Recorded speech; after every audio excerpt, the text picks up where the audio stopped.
प्यारे बच्चों सत श्री अकाल। अज की वीडियो में मैं तो सबनों करवाने जा रहा पार्ट 4 तो लैके पार्ट 6 तक इस अभ्यास पुस्तक यानी वर्कशीट दे विचों जो कि है मेरी अभ्यास पुस्तक समाजिक विज्ञान की जमात 7वीं के लिए 2022 तो 2023। तो चलो शुरू करते हाँ।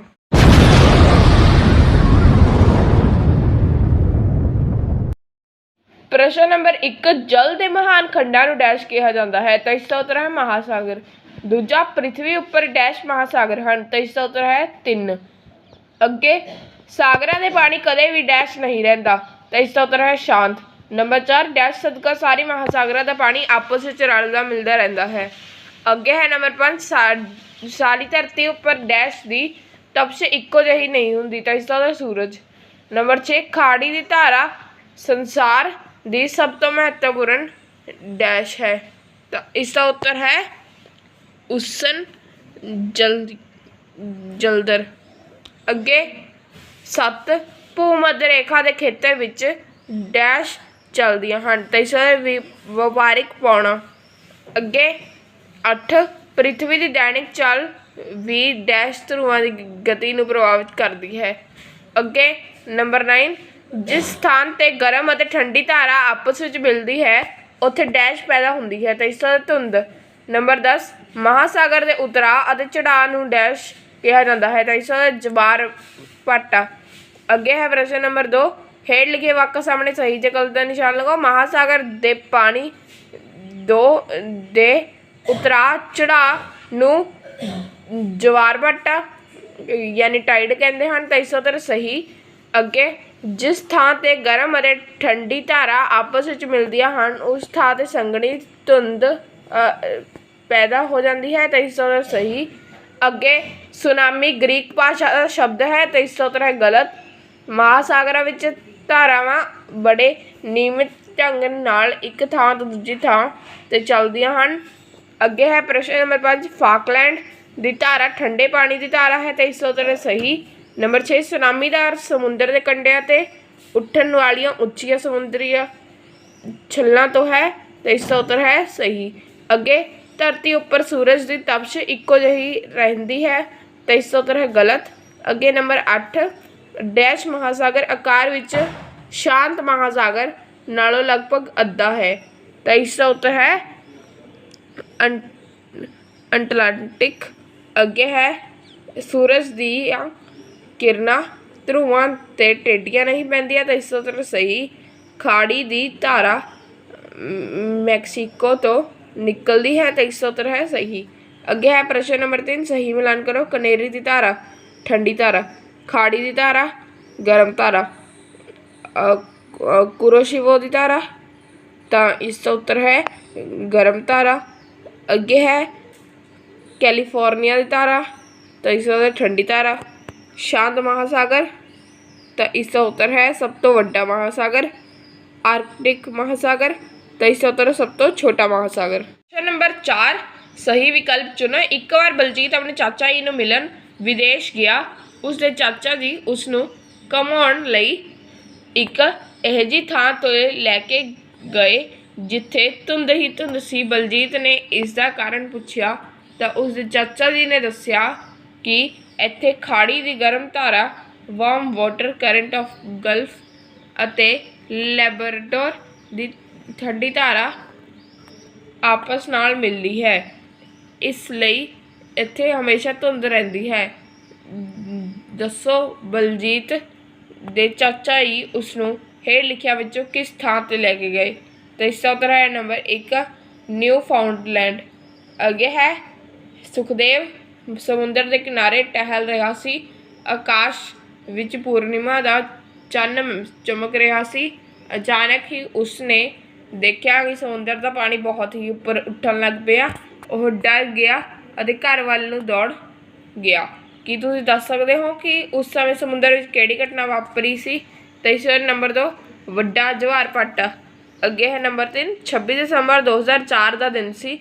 मनिंदर अपने माता पिता नाल समुद्र किनारे घूमण गया सी। अचानक ही समुद्र विच बहुत ही उच्चियां लहरां उठन लग पईयां। दसो इह जी स्थिति विच मनजिंदर अते उसके परिवार नूं की करना चाहिदा सी। तो इसका उत्तर है नंबर 4 समुद्र तो दूर किसी सुरक्षित थां ते चले जाना चाहिदा सी। नंबर 4 किसी सागर दे पानी विच लूण दी मात्रा सब तो वध है। तो इसका उत्तर नंबर 3 कैस्पियन सागर। अगे है नंबर 5 अरब सागर हेठ लिखिया विचों किहड़े महासागर का हिस्सा है। तो इसका उत्तर है नंबर 4 रिंद महासागर। अगे नंबर 6 हेठ लिखिया सागरी धारावां विचों किहड़ी अंध महासागर दी धारा नहीं है। तो इसका उत्तर नंबर 3 कुरोशिवो दी धारा। 7वां हेठां दिते चित्र विच दर्शाई स्थिति किस जवार भाटे वेले हुंदी है। तो इसका उत्तर नंबर 2 छोटा जवार भाटा यानी स्प्रिंग टाइड। तो यह स्थिति है जो कि तुहानू तुहाडी स्क्रीन दे उत्ते हुण दिख रही है। अगे करते हाँ नंबर 8 हेठ लिखिया विच किहड़े कारक सागरी धारावां नू जन्म दिंदे हन। तो इसका उत्तर है नंबर 4 उपरोक्त सारे यानी तापमान सदीवी पौना समुद्र विच लूण दी मात्रा। अगे है पाठ नंबर 5 कुदरती वनस्पति और जंगली जीव यानी नैचुरल वैजीटेशन एंड वाइल्ड लाइफ। तो प्रश्न नंबर 1 खाली थावां भरो। इसका पहला जंगली जीव भी किसी देश की डैश है। तो इसका संपत्ति। नंबर 2 दक्षिणी अमरीका में स्थित मारूथल का नाम डैश है। तो इसका उत्तर है एटोकामा। अगे है यूरेशिया विच पाए जाने वाले शीट उष्ण घाह के मैदान नू डैश कहा जाता है। तो इसका उत्तर है स्टैपीज। अगे ब्राजील विच उष्ण घाह के मैदानों नू डैश कहते हैं। तो इसका उत्तर है कैपोजा। अगे है नंबर 5 पतझड़ी वना दे पत्ते डैश हुंदे हन। तो इसका चौड़े। अगे नंबर 6 नुकीले पत्तियां वाले वना नू डैश वन कहा जाता है। तो इसका सदाबहारा। नंबर 7 वधेरे गर्मी और घट वर्खा सदका डैश बहुत घट उगती है। तो इसका वनस्पति। प्रश्न नंबर 8 शीट उष्ण घाह के मैदान घट डैश वाले खेतरों में पाए जाते हैं। तो इसका वर्खा। प्रश्न नंबर 2 सही मिलान करो। ऊड़ा द पहला इत्थे है प्रेरीज। तो इसको अपने किस तरह मैच कर देना है उत्तरी अमरीका दे नाल। अगे डाउन्स। तो डाउन्स को किस तरह मैच कर देना आस्ट्रेलिया दे नाल। अगे एडपीस स्टैपीज। तो स्टैपीज किस तरह मैच कर देना है यूरेशिया दे नाल। पंपास पैंपस टू मैच कर देना है दक्षिणी अमरीका दे नाल। 5th है वेल्ड। वेल्ड हो जाएगा अफ्रीका दे नाल। अगे है प्रश्न नंबर 3 सही गलत का निशान लगाओ। पहला कालाहारी एक गर्म मारूथल है। तो इसका उत्तर है सही। अगे है नंबर 2 भारत दे जिम कार्बेट नैशनल पार्क विच हाथियों की साम संभाल की जाती है। तो इसका उत्तर है गलत। अगे नंबर 3 पतझड़ी वना विच मिलन वाले दरख्तां दे पत्ते चौड़े हुंदे हन। पिछले उत्तर का आंसर सी सही। हुण आपां करदे हां चौथा प्रश्न। नुकीले पत्तियां वाले वना नू टैगा वन भी कहा जाता है। तो इसका उत्तर है सही। अगे नंबर 5 ठंडे मारूथला यानी कोल्ड डेजर्ट्स विच रंग बिरंगे फुल्लां वाले छोटे छोटे पौधे उगाए जाते हैं। तो इसका उत्तर है सही। अगे नंबर 6 वन मारूथलों के फैलाव नू रोकते हैं। तो इसका उत्तर है सही। कुदरती वनस्पति तो भाव जड़ियां बूटियां ते रुख पौधों तो नहीं है। तो इसका उत्तर है गलत। नंबर 8 वनस्पति की वंड एकसार है। तो इसका उत्तर है गलत। प्रश्न नंबर 4 सही विकल्प चुनो। संसार के नक्शे विच संतरी रंग विच दर्शाए स्थानां ते किहड़ी किस्म की वनस्पति मिलती है। तो यह तुसीं देख सकते हो। तो इसका उत्तर है नंबर 1 नुकीले पत्तियां वाली वनस्पति यानी कॉनिफेरस वेजिटेशन। नंबर 2 यह चित्र किहड़ी वनस्पति किस्म नू दर्शाता है जो तुम चित्र देख सकते हो। तो इसका उत्तर है नंबर 1 मारूथली वनस्पति। नंबर 3 एक बार सीमा अपने मापियां नाल अमरीका गई। उत्थे उसने नरम और संघनी घाह के मैदान देखे। यह इलाका अनाज फसलों लई जानिया जाता है।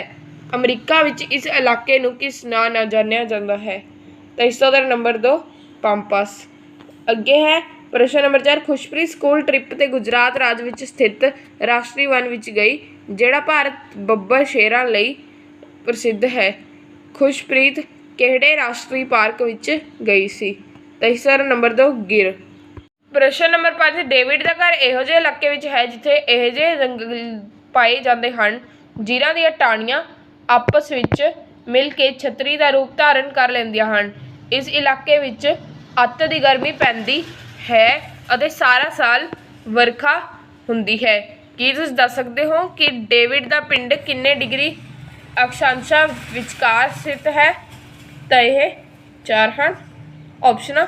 ਅੱਗੇ ਹੈ ਪ੍ਰਸ਼ਨ ਨੰਬਰ 6 ਨਰੇਸ਼ ਭਾਰਤ ਦੇ ਜਿਹੜੇ ਇਲਾਕੇ ਵਿੱਚ ਰਹਿੰਦਾ ਹੈ ਉਸ ਇਲਾਕੇ ਵਿੱਚ ਪਾਏ ਜਾਂਦੇ ਦਰੱਖਤਾਂ ਦੀ ਲੱਕੜ ਬਹੁਤ ਮਜ਼ਬੂਤ ਅਤੇ ਵਧੀਆ ਹੁੰਦੀ ਹੈ ਜਿਹੜੀ ਇਮਾਰਤਾਂ ਬਣਾਉਣ ਰੇਲ ਦੇ ਡੱਬੇ ਬਣਾਉਣ ਯਾਨੀ ਰੇਲਵੇ ਕੋਚਿਸ ਅਤੇ ਮਾਚਿਸ ਆਦਿ ਬਣਾਉਣ ਦੇ ਕੰਮ ਆਉਂਦੀ ਹੈ।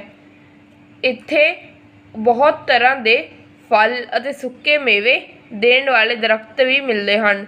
ਦੱਸੋ ਕਿ ਨਰੇਸ਼ ਕਿਸ ਪ੍ਰਕਾਰ ਦੀ ਬਨਸਪਤੀ ਵਾਲੇ ਇਲਾਕੇ ਵਿੱਚ ਰਹਿੰਦਾ ਹੈ? ਤਾਂ ਇਸ ਦਾ ਉੱਤਰ ਹੈ ਨੰਬਰ 4 ਪਰਬਤੀ ਬਨਸਪਤੀ ਯਾਨੀ ਮਾਊਂਟੇਨੀਅਸ ਵੈਜੀਟੇਸ਼ਨ।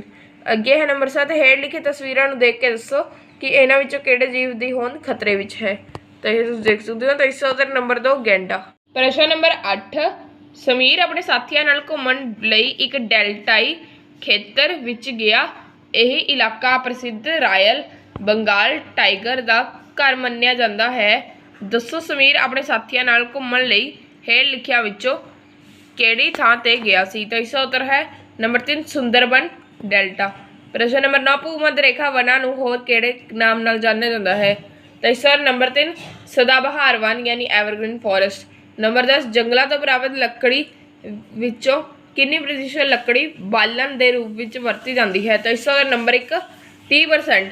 ਅੱਗੇ ਹੈ ਪ੍ਰਸ਼ਨ ਨੰਬਰ 5 ਹੇਠ ਲਿਖੇ ਮਾਈਂਡ ਮੈਪ ਦੇ ਆਧਾਰ 'ਤੇ ਕੁਦਰਤੀ ਬਨਸਪਤੀ ਦੀਆਂ ਕਿਸਮਾਂ ਬਾਰੇ ਦੱਸੋ। ਤਾਂ ਇਹ ਕੁਦਰਤੀ ਬਨਸਪਤੀ ਹੈ ਅਤੇ ਇਸ ਕਿਸਮਾਂ ਦੱਸਣੇ ਹਨ। ਤਾਂ ਮਾਰੂਥਲੀ ਬਨਸਪਤੀ ਗਰਮ ਮਾਰੂਥਲ ਹੁੰਦੇ ਹਨ। ਤਾਂ ਸਹਾਰਾ ਡੈਜ਼ਰਟ ਇੱਥੇ ਆ ਸਕਦਾ ਹੈ।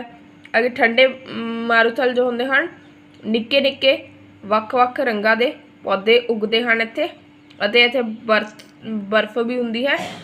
ਅੱਗੇ ਆਪਾਂ ਚੱਲਦੇ ਹਾਂ ਘਾਹ ਦੇ ਮੈਦਾਨ ਓਸ਼ਨ ਘਾਹ ਦੇ ਮੈਦਾਨ। ਤਾਂ ਇੱਥੇ ਜੋ ਹੁੰਦੇ ਹਨ ਕਿ ਸਵਾਨਾ ਅਤੇ ਅੱਗੇ ਸ਼ੀਟ ਓਸ਼ਨ ਘਾਹ ਦੇ ਮੈਦਾਨ।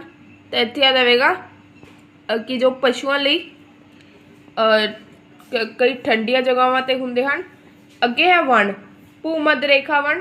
ਤਾਂ ਇੱਥੇ ਆ ਜਾਵੇਗਾ ਸਦਾਬਹਾਰ।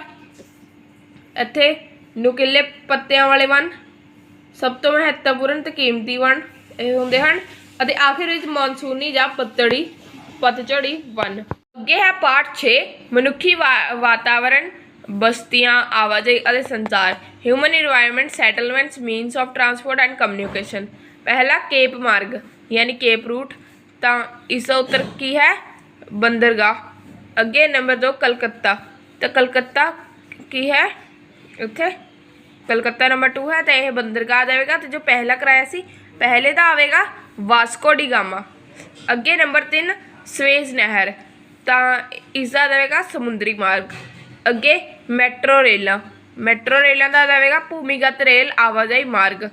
ਅੰਮ੍ਰਿਤਸਰ। ਤਾਂ ਅੰਮ੍ਰਿਤਸਰ ਦਾ ਕੀ ਆਵੇਗਾ? ਅੰਮ੍ਰਿਤਸਰ ਦਾ ਆ ਜਾਵੇਗਾ ਇੱਥੇ ਜੋ ਦਿੱਤੇ ਗਏ ਹਨ ਨੰਬਰ 5 ਦਾ ਰਾਜਾ ਸਾਂਸੀ ਹਵਾਈ ਅੱਡਾ ਪਾਈਪਲਾਈਨ 500 ਕਿਲੋਮੀਟਰ ਪ੍ਰਤੀ ਘੰਟਾ। ਇਹ ਆਵੇਗਾ ਮੈਟਰੋ ਰੇਲਾਂ ਦਾ ਯਾਨੀ ਮੈਟਰੋ ਰੇਲਾਂ ਦੇ ਆਵੇਗਾ 2 ਪਰ ਪਾਈਪਲਾਈਨ ਦਾ ਕੁਛ ਨਹੀਂ ਆਵੇਗਾ। ਅੱਗੇ ਹੈ ਪ੍ਰਸ਼ਨ ਨੰਬਰ 2 ਖਾਲੀ ਥਾਵਾਂ ਭਰੋ। ਮਨੁੱਖ ਵਾਤਾਵਰਣ ਦਾ ਇੱਕ ਕਿਰਿਆਸ਼ੀਲ ਡੈਸ਼ ਹੈ। ਤਾਂ ਇਸ ਦਾ ਉੱਤਰ ਹੈ ਅੰਗ। ਨੰਬਰ 2 ਡੈਸ਼ ਸਭ ਤੋਂ ਤੇਜ਼ ਗਤੀ ਵਾਲਾ ਆਵਾਜਾਈ ਦਾ ਸਾਧਨ ਹੈ। ਤਾਂ ਇਸ ਦਾ ਉੱਤਰ ਹੈ ਵਾਯੂ ਮਾਰਗ। ਨੰਬਰ 3 ਡੈਸ਼ ਅਤੇ ਡੈਸ਼ ਭਾਰਤ ਦੀ ਪ੍ਰਮੁੱਖ ਬੰਦਰਗਾਹਾਂ ਹਨ। ਤਾਂ ਇੱਕ ਤਾਂ ਹੈ ਵਿਸ਼ਾਖਾਪਤਨਮ ਅਤੇ ਦੂਜਾ ਕੀ ਹੈ? ਦੂਜਾ ਹੈ ਮੁੰਬਈ। ਅੱਗੇ ਮੁੰਬਈ ਪੋਰਟ। ਅੱਗੇ ਹੈ ਨੰਬਰ 4 ਉਦਯੋਗਿਕ ਕ੍ਰਾਂਤੀ ਤੋਂ ਬਾਅਦ ਮਨੁੱਖ ਦੇ ਰਹਿਣ ਲਈ ਡੈਸ਼ ਘਰ ਬਣਾ ਲਏ ਹਨ। ਤਾਂ ਇਸ ਦਾ ਉੱਤਰ ਹੈ ਪੱਕੇ ਆਵਾਸ। ਅੱਗੇ ਹੈ ਨੰਬਰ 5 ਡੈਸ਼ ਜਲ ਮਾਰਗ ਉੱਤਰ ਅਤੇ ਦੱਖਣੀ ਅਮਰੀਕਾ ਨੂੰ ਏਸ਼ੀਆ ਅਤੇ ਆਸਟ੍ਰੇਲੀਆ ਨਾਲ मिलाਉਂਦਾ है। तो इसका उत्तर है शांत महासागर। अगे है यानी शांत महासागर। अगे नंबर 6 हवाई जहाज़ की खोज राइट ब्रदर्स ने सन डैश विच कीती। तो इसका 1913।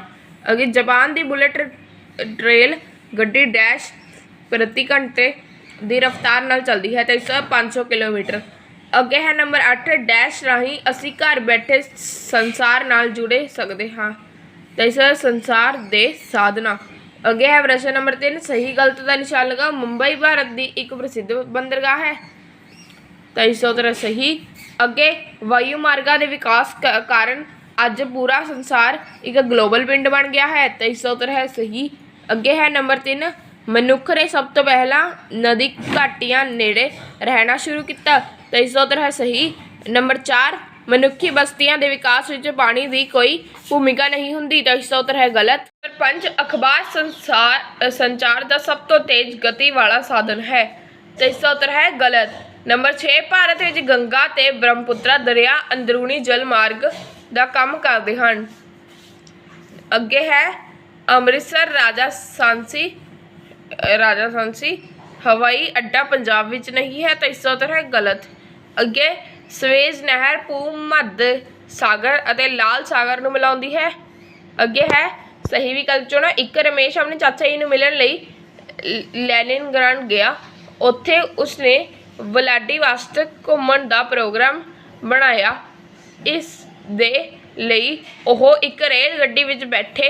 रस्ते विच उसके चाचा जी ने दस्सिया कि यह संसार का सब तो लंबा रेल मार्ग है। की तुसीं दस सकते हो कि इस रेल मार्ग का नाम। तो इसका उत्तर नंबर 1 ट्रांस साइबेरियन रेल मार्ग। अगे है प्रश्न नंबर 2 यह मनुख की मुढ़ली लोड़ है। इस तो बिना मनुख का जीवन संभव भी नहीं है। इसलिए जदों आदि मनुख धरती ते आया तो उसने यह जिहियां थावां नूं ही अपना बसेरा बनाया जिथे उसनूं आसानी नाल उपलब्ध हो सके। ਕੀ ਤੁਸੀਂ ਜਾਣਦੇ ਹੋ कि आदि मनुखा ने सब तो पहला किहड़ियां थावां ते रहण लई अपने रहन बसेरा बसाया। तो इत्थे तुसीं देख सकते हो। तो इस नंबर 4 दरियावां दियां घाटियां। अगे है प्रश्न नंबर 3 बच्चों मन लवो तुहानूं जापान के टूर ते स्कूल वालों लियाया जांदा है। उत्थे उस तुहानूं 500 किलोमीटर प्रति घंटा की रफ्तार नाल चलण वाली रेल गड्डी विच सफ़र करवाया गया। उस रेल गड्डी का नाम दसो। तो इस नंबर 3 बुलेट ट्रेन। अगे है प्रश्न नंबर 4 शुरू विच मनुख एक जगह टिक के नहीं रहिंदा सी उसनूं की कहा जाता सी। तो इस नंबर 1 टपरीवास यानी नोमैड। प्रश्न नंबर 5 किस माध्यम राही सब तो तेज गति नाल सूचनावां का आदान प्रदान किया जा सकता है। तो इस नंबर 4 इंटरनेट। अगे है प्रश्न नंबर 6 भूमिगत रेल सेवावां यानी अंडरग्राउंड ट्रेन सर्विस नूं की कहा जाता है। तो इस नंबर 2 मैट्रो रेल। प्रश्न नंबर 7 आवाजाही का सब तो महंगा साधन और केड़ा है। तो इसका उत्तर है नंबर 2 वायु मार्ग आवाजाही। तो अज की वीडियो इन्ना ही। मैं तो समझ लूँगा अगली वीडियो में। इस वीडियो को पूरा देखने के लिए धन्यवाद।